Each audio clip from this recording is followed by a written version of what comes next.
सोलापुर गांव में एक सुप्रसिद्ध मंदिर था जहां हमेशा भक्तों की भीड़ लगी रहती थी। इस मंदिर में मोतीचूर के लड्डू भोग में चढ़ाए जाते थे और शुद्ध घी में बनाए हुए थे। और इस मंदिर की खासियत थे, दर्शन के बाद भक्तगण लाइन लगा के ये लड्डू खरीदते थे। मंदिर के बाहर ही लड्डुओं का एक बड़ा काउंटर था। वहाँ शेखर नाम का एक आदमी लोगों को लड्डू देने का काम करता था। शेखर सरकारी तनख्वाह लेता, फिर भी लड्डू की ब्लैकमेलिंग करता था। अरे भाई, लड्डू खत्म हो गए, कल आना। जाओ अब जाओ। खत्म हो गए? ऐसे कैसे खत्म हो गए? अभी अभी तो दुकान खुली है, आधा घंटा भी नहीं हुआ है। अरे बोला ना एक बार लड्डू खत्म हो गए। चलो निकलो अब, कल आना। ज्यादा होशियारी मत दिखाओ, हमें पता है कि तुम लड्डुओं की ब्लैकमेलिंग करते हो। मेरी तुम पर कई दिनों से नजर है। क्या कहा? मैं ब्लैकमेलिंग करता हूँ? कुछ भी फालतू बातें मत कर और पतली गली से निकल। बोला ना लड्डू खत्म हुए हैं। और तू कौन होता है मुझे उलट सवाल पूछने वाला? मेरे सीनियर ऑफिसर भी मुझे कुछ नहीं पूछते।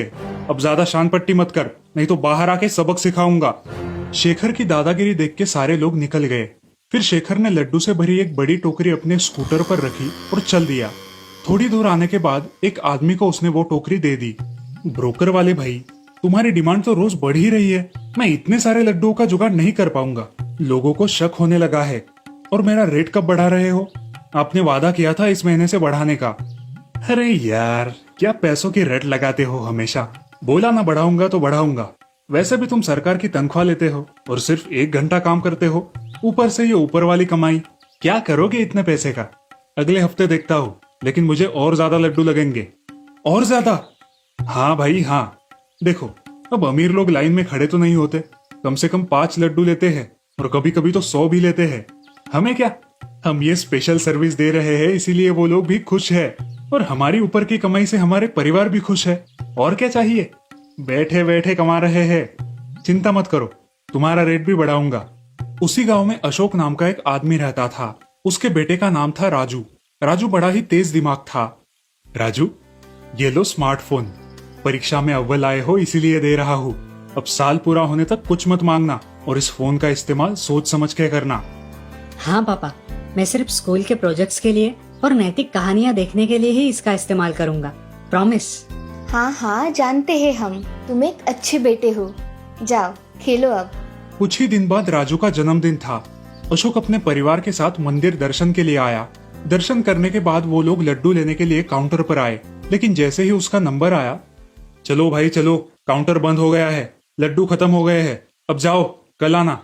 आज तो बुधवार है, कोई खास दिन नहीं, मंदिर में ज्यादा लोग भी नहीं है, फिर भी लड्डू खत्म हो गए। तुम कौन होते हो सवाल पूछने वाले?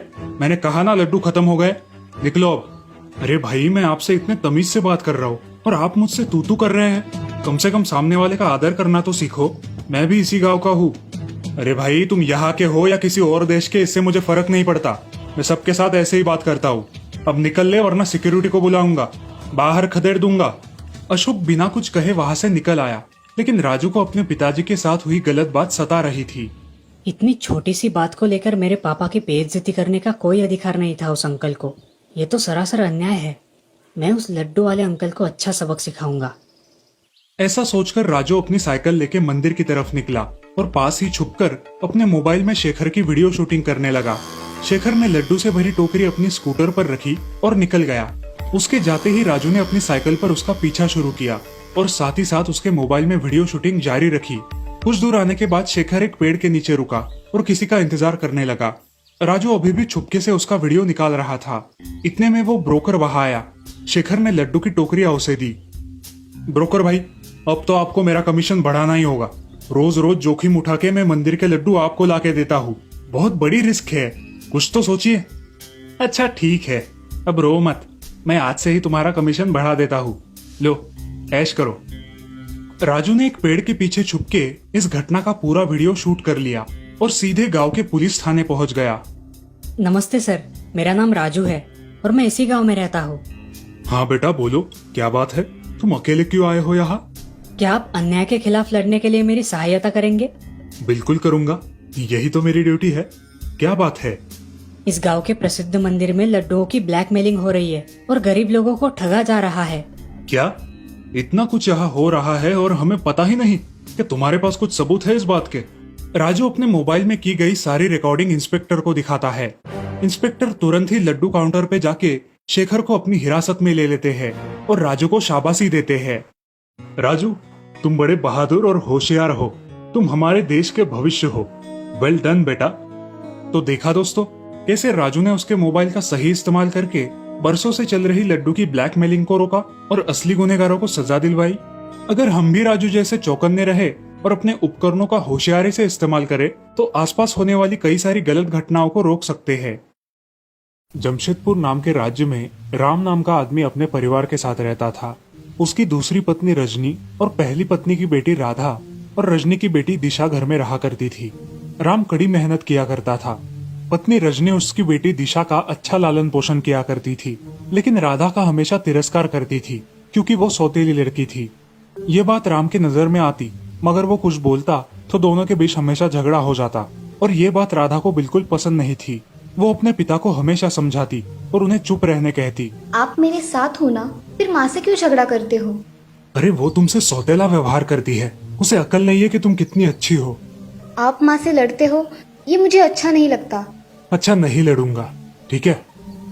कुछ दिनों बाद राम जंगल में लकड़ियां तोड़ने जाता है। बारिश का मौसम होता है। जंगल जाने के बाद जोर की बारिश होने लगती है, बिजलियां कड़कने लगती है और दुर्भाग्य से एक कड़कती बिजली राम के ऊपर गिरकर राम की मौत हो जाती है।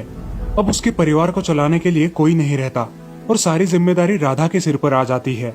राधा अब घर के सारे काम करने लगी और बाहर कुछ काम मिले तो वो भी करने लगी। इस सब के बावजूद रजनी उससे सौतेला व्यवहार ही करती थी, लेकिन बेचारी राधा चुपचाप घर के सारे काम किया करती थी।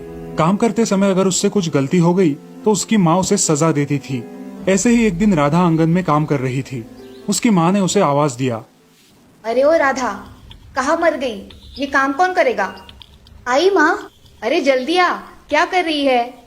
हाँ माँ, बोलो क्या काम है? ये यहाँ पड़े कपड़े ऐसे ही पड़े रहने देने वाली है क्या? तुझे कपड़े नहीं धोने हैं क्या? जी माँ, वो रह गया, अभी करती हूँ। राधा अब कपड़े धोने बैठती है और कपड़े धोते धोते बहुत रोने लगती है। कपड़े धोने के बाद वो घर में चली जाती है। घर में जाते ही रजनी उसे बहुत भला बुरा कहती है। इतनी देर काम कर रही हो जैसे तुम्हारी माँ तुम्हें बहुत काम देती है।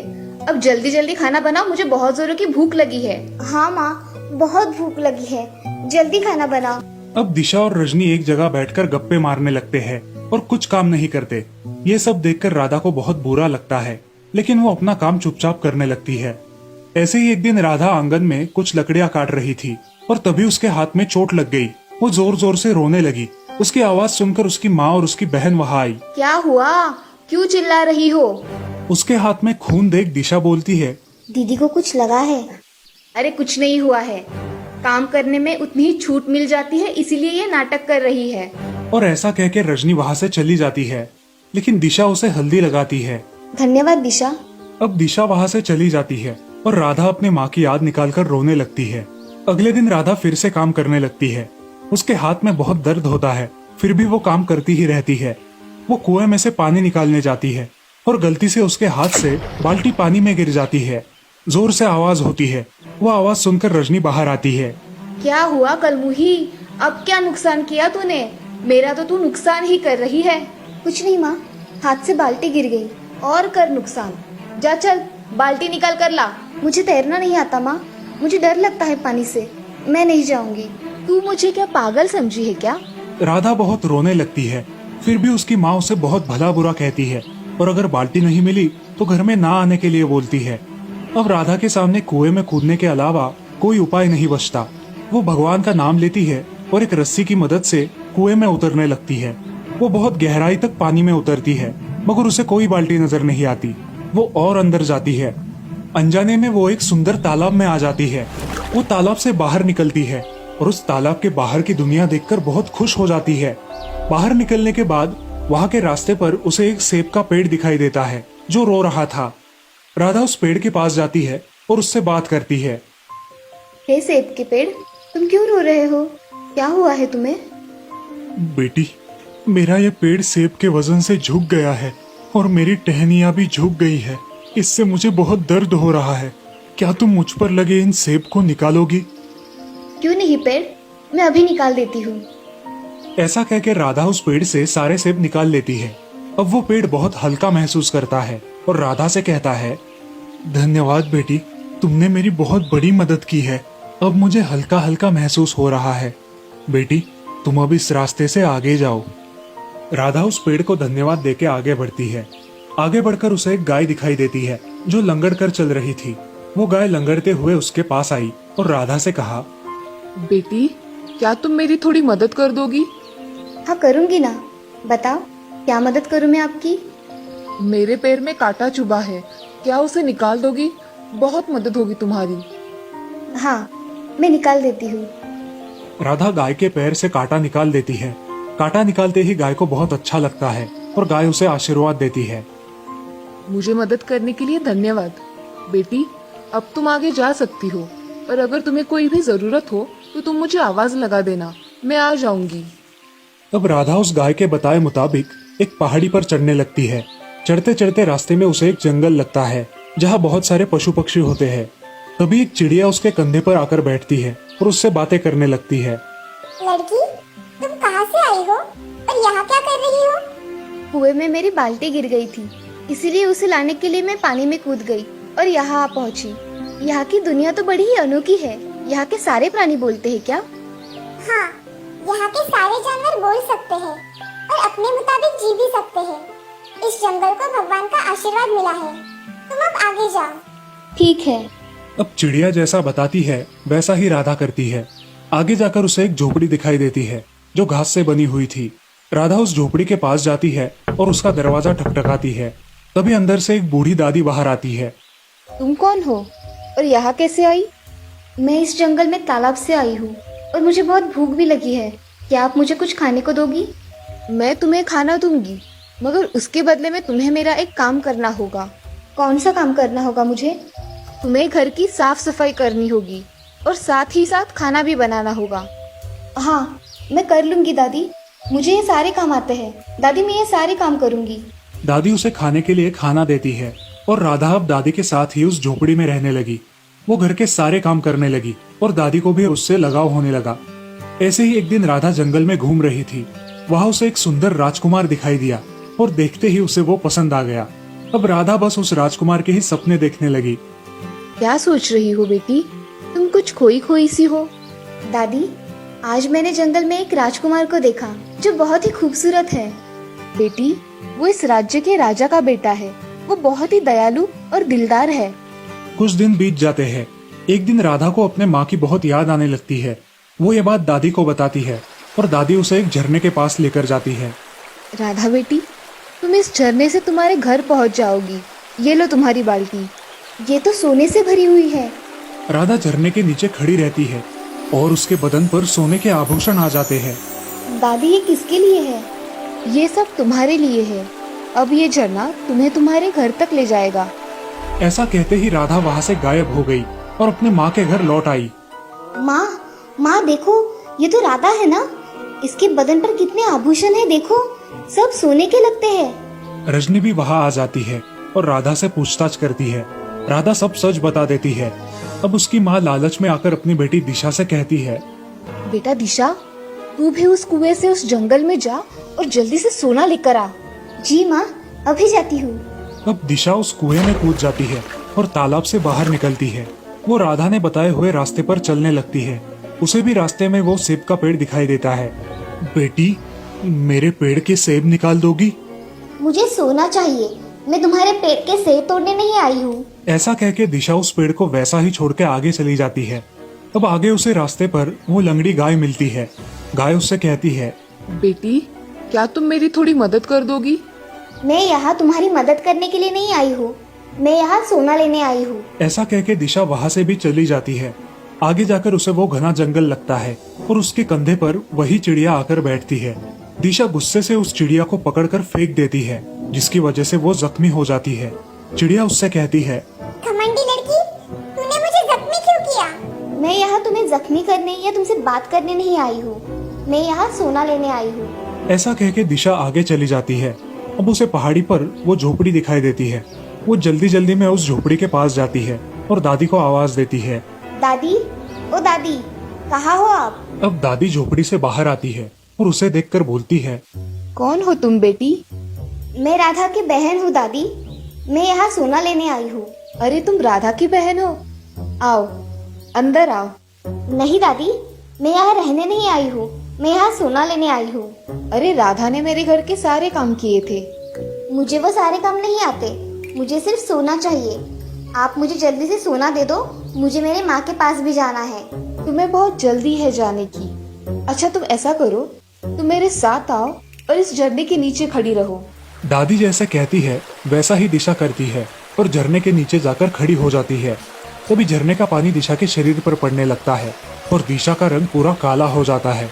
अब वो उसका रंग देखकर दादी से बोलती है, दादी, झरने के पानी से मेरा रंग काला क्यों हो गया? मुझे सोना चाहिए, ये काला रंग नहीं। जिसका मन जैसा, ये झरना उसको वैसा ही फल देता है। राधा का मन साफ था, इसलिए उसको सोना मिला, और तुम सिर्फ अपने ही बारे में सोचती रहती हो, इसलिए तुम्हें इस जादुई झरने ने काला रंग दिया है। अब ये हमेशा तुम्हारे साथ रहेगा। अब तुम चाहो तो इस झरने से घर जा सकती हो। अब दिशा रोते हुए अपने घर पहुंच जाती है और घर पहुंचते ही अपने माँ से कहती है, माँ देखो, उस दुनिया में कुछ नहीं मिलता। कौन हो तुम, और ये दिशा जैसी आवाज कहाँ से आ रही है?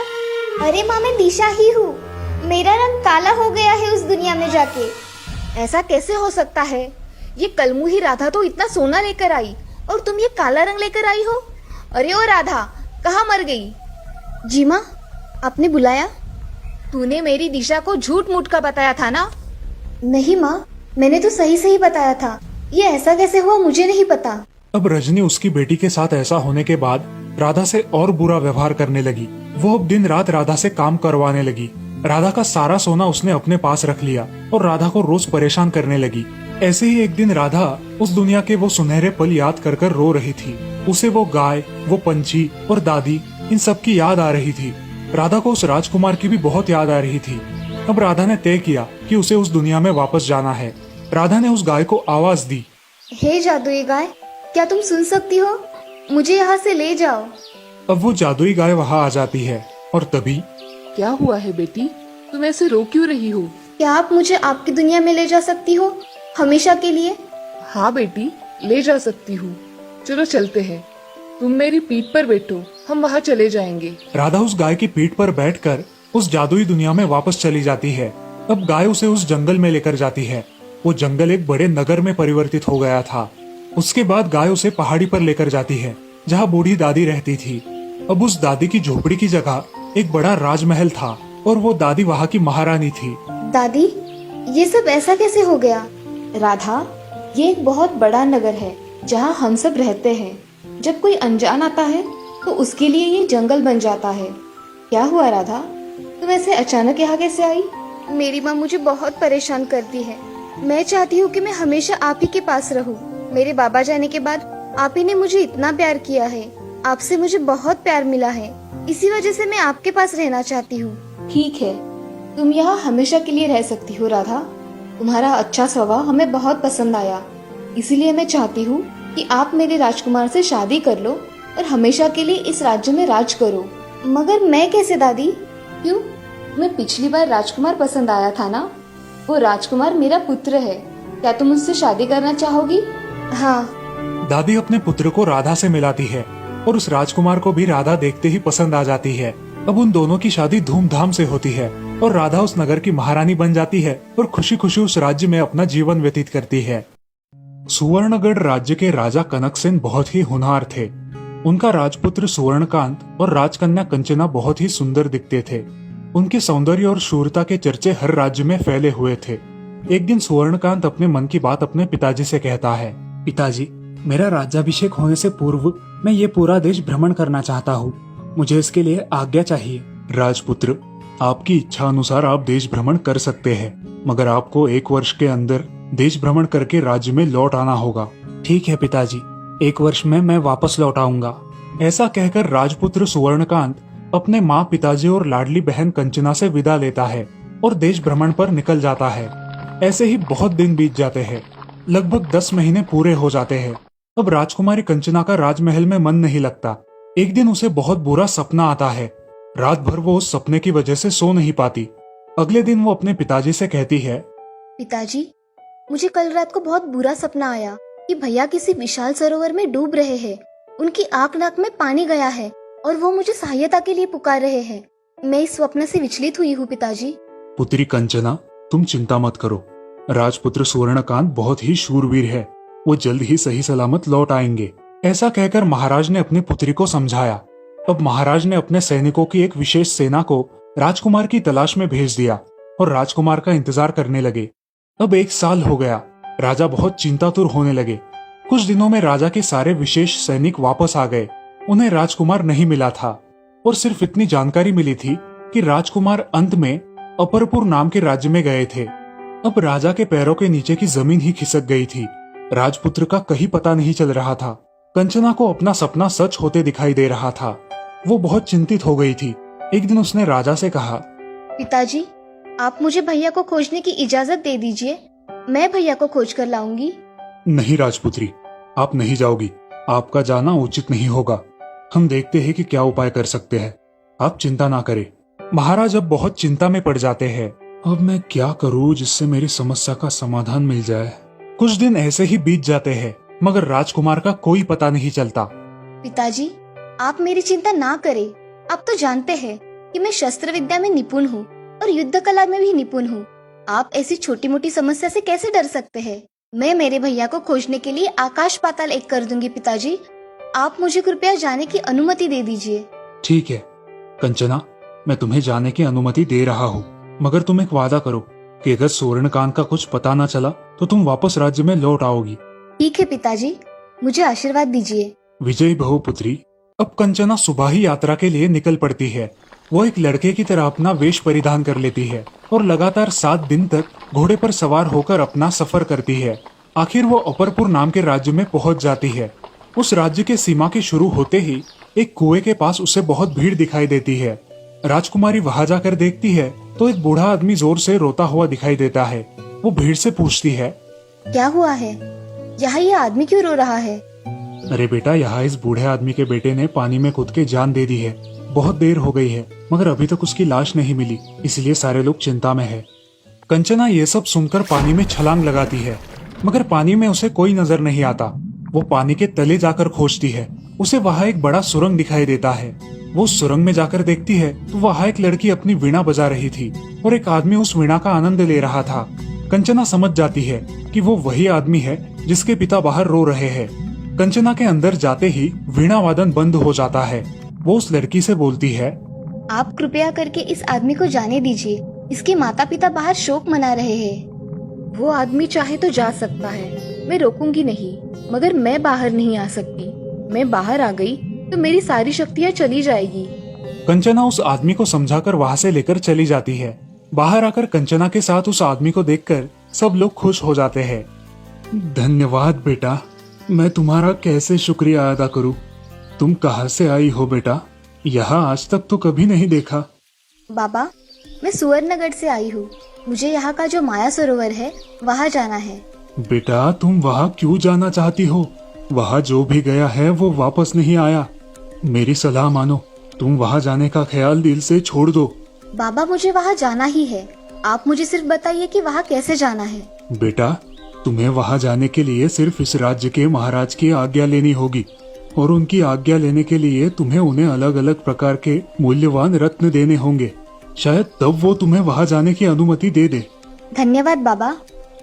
ऐसा बोल के कंचना वहाँ से निकलती है और उनके पास के वो अलग अलग मूल्यवान रत्न लेकर नगर में प्रवेश करती है। अब वो राजा के दरबार में हाजिर होती है और उनसे कहती है, महाराज, मैं सुवर्णगढ़ से आई हूँ और आपके लिए वहाँ के अलग अलग मूल्यवान रत्न लेकर आई हूँ। आपको पसंद आते हैं क्या? देख लीजिए। अति सुंदर। ऐसे मूल्यवान रत्न आज तक हमने नहीं देखे। आपने इतने सुंदर और कीमती रत्न हमें दिए हैं। अब आपको हमारा मेहमान बनके कुछ दिन हमारे महल में रहना होगा। धन्यवाद महाराज। कंचना महाराज का दिल जीत लेती है और महल में 5 दिन रुककर फिर वहाँ से निकलने का विचार करती है। आप यहाँ हमारे मेहमान हो, मगर आप इतनी दूर किस लिए आए हैं आपने ये अभी तक नहीं बताया। महाराज, आप मुझे वचन दीजिए, तभी मैं आपको बताऊंगी। अगर आप क्रोधित हो गए तो? वचन दिया आपको, आप जो भी मांगोगी आपको मिल जाएगा। महाराज, मुझे आपके नगर में जो माया सरोवर है वहाँ जाना है। मैं उसे देखना चाहती हूँ। ठीक है, आपको वहाँ जाना है तो आप जा सकते हो, मगर वो सरोवर बहुत ही माया से भरा हुआ है। आप जरा संभल कर जाइए। धन्यवाद महाराज। उसी दिन कंचना सरोवर को देखने चली जाती है। महाराज की आज्ञा साथ होने के कारण उसे कोई भी रोकता नहीं। उसके वहां जाते ही उस माया सरोवर का दरवाजा खुल जाता है और उसके अंदर जाने के बाद दरवाजा अपने आप बंद भी हो जाता है। वो माया सरोवर पूरा माया से बना हुआ था। वहाँ आज तक जो भी गया था वो लौटकर कभी वापस नहीं आया था। कंचना थोड़ी देर चलती है। कुछ देर बाद एक डरावना आदमी आकर उससे कहता है, आइए, आपका यहाँ स्वागत है, आइए मेरे साथ। कंचना उसके साथ चलने लगती है। हमारे यहाँ मेहमानों को इस सरोवर में नहलाने की परंपरा है। आप उस सरोवर के बीचों बीच जाइए, मैं आपके पीछे आता हूँ। कंचना के कमर तक पानी पहुंच गया था। अब कंचना बड़ी सावधानी से आगे बढ़ने लगती है। वो आदमी कंचना के पीछे ही चलने लगता है। अब पानी कंचना के गर्दन तक आ जाता है। वो डरावना आदमी कंचना को नहलाने के लिए एक लोटे से उसके सिर पर पानी डालता है। वो ऐसे 3 बार करता है और तीसरी बार वो लोटा पानी में उल्टा डाल देता है। लोटा उल्टा डालते ही कंचना पानी में डूबने लगती है। जैसे तैसे वो ऊपर लटकती एक रस्सी को पकड़कर जोर से खींचती है और तभी सब तरफ प्रकाश फैल जाता है। थोड़ी ही देर में सारा सरोवर बड़े आलीशान महल में परिवर्तित हो जाता है। कंचना महल में आगे जाकर देखती है। उसे वहाँ एक बड़ा मंडप दिखाई देता है जिसमें अलग अलग प्रकार की मूर्तियां खड़ी हुई है। उन मूर्तियों के बीचों बीच एक सोने के पिंजरे में एक तोता होता है और उस तोते के सामने एक दीवार पर राजमुद्रा गढ़ित होती है जिस पर एक संदेश लिखा होता है। कंचना उस दीवार के पास जाकर वो संदेश पढ़ती है। जो भी आगे रखे हुए धनुष्य से इस सोने के पिंजरे में कैद तोते की दाहिनी आंख को बाण मारेगा, उसे इस माया सरोवर की माया प्राप्त होगी और यहाँ का मूल्यवान कोहिनूर हीरा भी उसे मिल पाएगा। और अगर कोई ये शर्त पूरी ना करे तो वो मूर्ति में परिवर्तित हो जाएगा। ये सब पढ़कर अब उसे समझ में आ जाता है कि उसके भाई सुवर्णकांत का क्या हुआ होगा। वो झट से उन मूर्तियों के पास चली जाती है और अपने भाई को ढूंढती है, मगर सारी मूर्तियां एक जैसी ही दिखाई देती है। वो धनुष उठाकर तीर मारने के लिए सज्ज हो जाती है और एक तीर मारती है। उसका निशाना चूक जाता है। हे राजकुमारी कंचना, क्यों यहाँ निरर्थक प्रयास कर रही हो? उस तोते ने वो राजकुमारी है यह पहचान लिया और उसे वहाँ से भाग जाने की सलाह दी। नहीं, अब जो भी है, मगर हमारा राजवंश हमें कोई भी चुनौती को छोड़कर भागने की अनुमति नहीं देता। इसीलिए मुझे ये चुनौती स्वीकार है। मेरा कुछ भी हो जाए, मगर मैं पीछे नहीं हटूंगी। ये कहते ही उसका कमर तक का सारा शरीर मूर्ति में परिवर्तित हो गया। अब उसने दूसरा तीर उठाया और निशाना लगाया। इस बार भी निशाना चूक गया। राजकुमारी, तुम्हारा भी हाल इन बाकियों की तरह ही होने वाला है। अब राजकुमारी डर गई। उसके हाथों तक का भाग मूर्ति बन गया था। अब उसके पास आखिरी तीर बचा हुआ था। हे सारे गुरुवर्य, मुझे आपके आशीर्वाद की जरूरत है। आप मुझे कृपया करके अपना आशीर्वाद प्रदान करें। ऐसा कह के कंचना ने तीसरा तीर धनुष पर लगाया और उसे अपने सिर से लगा के तोते की तरफ आखिरी निशाना लगाया। वो तीसरा तीर जाके उस पंछी की दाहिनी आंख में घुस गया। सारा मंडप टूट गया और उसके पैरों के पास एक बड़ा हीरा आकर पड़ा। राजकुमारी ने आंखें खोली और वो हीरा उठाकर मूर्तियों के पास चली गई। हर मूर्ति को वो हीरे से स्पर्श करने लगी। हीरे के स्पर्श करते ही सब मूर्तियां मुक्त होने लगी और राजा महाराजा ऐसे सारे लोग मुक्त होने लगे। अब एक आखिरी मूर्ति बची थी। हे भगवान, ये मेरा भाई है।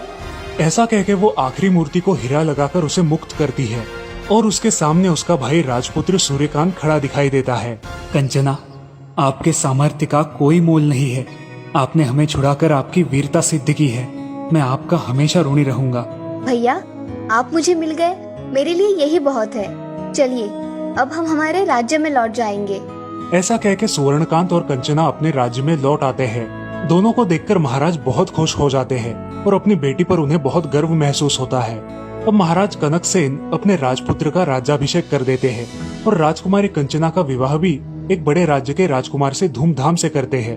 अब राजा और राजा की प्रजा बहुत खुश हो जाती है और सभी लोग खुशी खुशी रहने लगते हैं। इस कहानी से हमें ये सीख मिलती है कि कोई भी काम धैर्य और विवेक से करना चाहिए। अगर अपने इरादे बुलंद हो तो कोई भी काम नामुमकिन नहीं है।